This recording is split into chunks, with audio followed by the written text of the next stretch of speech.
On board the Odyssey space station, the atmosphere was electric, not only because of the proximity of the trip, but also because of the expectation that hung over us. I, Dr. Ethan Rivers, the team leader, was watching my colleagues. Sarah Mitchell, the engineer, was going over the last details of the navigation systems, her face focused and determined. Lucas Johnson, the astrobiologist, was leafing through a notebook full of notes, his eyes shining with the possibility of discoveries. "Is everything ready, Ethan?" Sarah asked, her voice firm but with a slight tremor that betrayed her anxiety. "Ready enough to change the course of history," I replied, trying to convey confidence. What we were about to do was daring, risky, and in many ways insane. Venus, with its storms and hostile atmospheres, was a challenge that, if we overcame, could reveal unimaginable secrets. As soon as the spacecraft took off, the weight of Earth's gravity left us, and emotion overtook me. I looked out of the window and saw the Earth moving away, a small blue dot surrounded by vastness. "We're really doing this," I muttered to myself as the image of the Earth disappeared. As we crossed the stratosphere, the ship began to shake. We heard a bang and the lights flashed. "Ethan, we're entering the atmospheric layer of Venus. The readings are off the charts." Lucas's voice sounded tense through the communicator. "Sarah, adjust the stabilizers. We need control." I shouted. My heart was racing in my chest. The electrical storm that awaited us was something we couldn't have predicted. What looked like a scientific mission was turning into a fight for survival. "I'm trying. I can't guarantee that the ship will withstand it," Sarah replied, her tone revealing the pressure she was under. Skillfully, she maneuvered the ship, and I felt a wave of relief as the turbulence began to subside. Finally, as the thick clouds dissipated, we spotted an immense structure emerging. It was a mind-blowing sight, an ancient city with its towers and architectural forms that defied logic. "Ethan, do you see that?" Lucas asked, his tone now full of awe. "Yes, and whatever it is, it's something humanity has never seen before," I replied, adrenaline pulsing through my veins.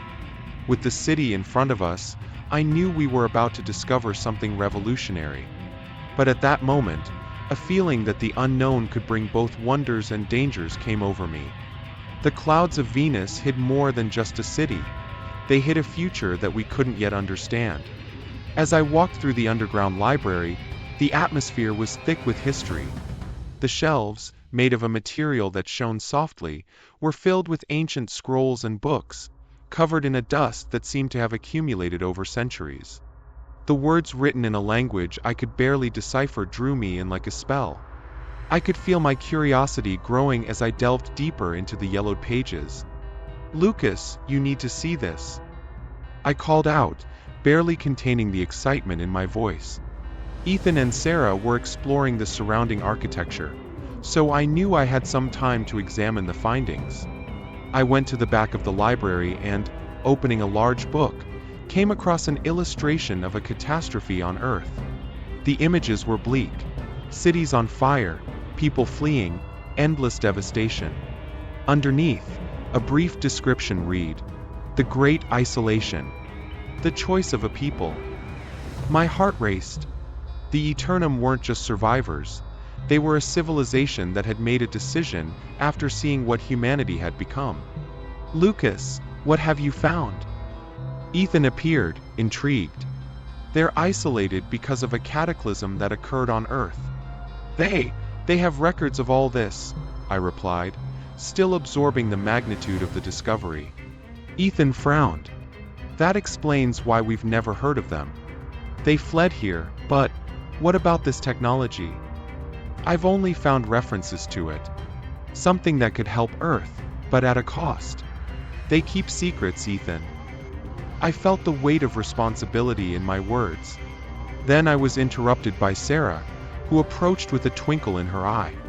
"Lucas, you won't believe what I've found. I met an Eternum called Alia. She talks about our society and the technology they possess." "So it's true?" I asked, feeling a chill in my stomach. Can they really help us? Sarah looked at me with a mixture of hope and concern. Yes, but she warned me about the cost. We need to understand more about it before we make any decisions. The day progressed quickly, and the tension between us grew. The discovery of such an advanced yet isolated civilization made me question our intentions. What did this mean for the Earth? And what were these human beings who lived under the clouds of Venus really willing to share? As we gathered again, the voices mixed in a whirlwind of ideas and doubts. What was at stake was far greater than any of us could have imagined, and the consequences of our choices could echo through time and space. The atmosphere was charged with anticipation, and a faint scent of bioluminescent flowers filled the air as we prepared for the meeting with the Eternum. Alia, with her deep, enigmatic gaze, led us into a large space, surrounded by ancient structures that seemed to tell stories of a forgotten time. The soft light emanating from the walls illuminated her delicate features as she began to talk about the prophecy surrounding our arrival. "Those who come from the stars," said Alia in a melodious voice. "You've been talked about for a long time. The prophecy says that those who cross the heavens will bring a choice between salvation and destruction." I could feel my heart racing. The responsibility of our role here was overwhelming. "What do you mean by that?" I asked, trying to understand the implications of his words. "You have the power to reverse the fate of your land, but it comes at a cost. The history of the Eternum is intertwined with the technology we guard. What you seek can be a gift or a curse," Alia replied, her piercing eyes fixed on me. The silence in the room was palpable. The tension grew as each of us pondered the truth she had just revealed. The ceremony in our honor began soon after. We were welcomed with songs and dances that reverberated in harmony with our deepest feelings. Alia approached me during the celebration, and as the music echoed around us, I pulled her into a quieter corner. "Alia, why are you so willing to share this technology with us? What do you expect in return?" I asked. She hesitated for a moment, as if weighing her words. "Hope is a valuable currency, Dr. Rivers. If you can bring back what we have, perhaps we can find a path to reconciliation. But I fear that humans are not yet ready for such power." As we talked, the euphoria of the ceremony in the background seemed distant. I knew that as I connected with Alia, I was also moving away from the mission that had brought us here. The line between what was right and what was tempting was starting to blur. Meanwhile, Lucas was in a dark corner of the underground library, leafing through an old diary we'd found. His face was pale as he approached us, interrupting our moment. "Ethan, you need to see this," he said, panting. "This diary suggests that the technology the Eternum developed was the reason they isolated themselves. They ran away from their own creations." I looked at Alia, who seemed surprised and worried. "What does this mean for us?" I asked, the weight of her words beginning to affect me. "If we bring this technology back, we run the risk of repeating the mistakes of the past." Alia shook her head, her expression serious. "The choice you face isn't just about technology. It's about human nature. The history of Eternum is a reflection of what can happen if power is misused." The truth of his words echoed in me, and I realized that our mission was much more complicated than I had imagined. The storm was approaching with a fury I had never witnessed before. The black clouds seemed to engulf the city of Eternum, and the howling wind reverberated in the old buildings, causing them to shake. The sound was almost deafening, and the tension in the team was palpable. "Ethan," his voice firm, said, "we need to pull together. If the storm hits the city, we won't be able to guarantee their safety." I quickly walked over to Alia, who was looking up at the sky with a worried look on her face. "What should we do?" I asked, trying to hide the fear in my voice. "We need to prepare for the storm. We have underground shelters, but it's our responsibility to protect what we've built," she replied, her calm voice contrasting with the commotion outside. The team split into groups. Some helped to reinforce the structures with equipment we had brought from the ship, while others, under the guidance of the Eternum, began to create natural barriers with stones and local vegetation. All around us, the townspeople worked together, showing a determination that inspired me. It was as if, despite our differences, we were all fighting for the same cause. Then, while we were all concentrating on our work, I heard a shout. Sarah, who was helping to erect a protective wall, slipped and fell. I ran over to her, my heart racing. "Sarah, are you all right?" I asked, supporting her. She was writhing in pain, but tried to smile. "I think I twisted my foot, but it's nothing serious," she said, trying to get up. Alia approached quickly. "Let me help," she said, placing her hand on Sarah's foot. A soft light emanated from her palms, and to my surprise, the pain seemed to subside. "What are you doing?" I asked, perplexed. "It's an ancient healing method in our culture. Connecting with nature allows us to share energy," explained Alia, as Sarah visibly relaxed. The storm finally arrived in full force, and the winds began to blow with terrifying intensity. The city seemed to dance under the storm, but we all stayed together, focused on protection. The weather was changing rapidly, and the feeling of unity between us humans and Eternum was undeniable. The strength we found together was something I had never experienced before. After hours of battling the storm, the winds began to die down. When we finally went out to assess the damage, the city was revealed in all its beauty. The structures that had stood up to nature's fury were standing, and sunlight was beginning to peek out from behind the clouds. It was a breathtaking sight. "We made it," said Ethan, with a smile of relief.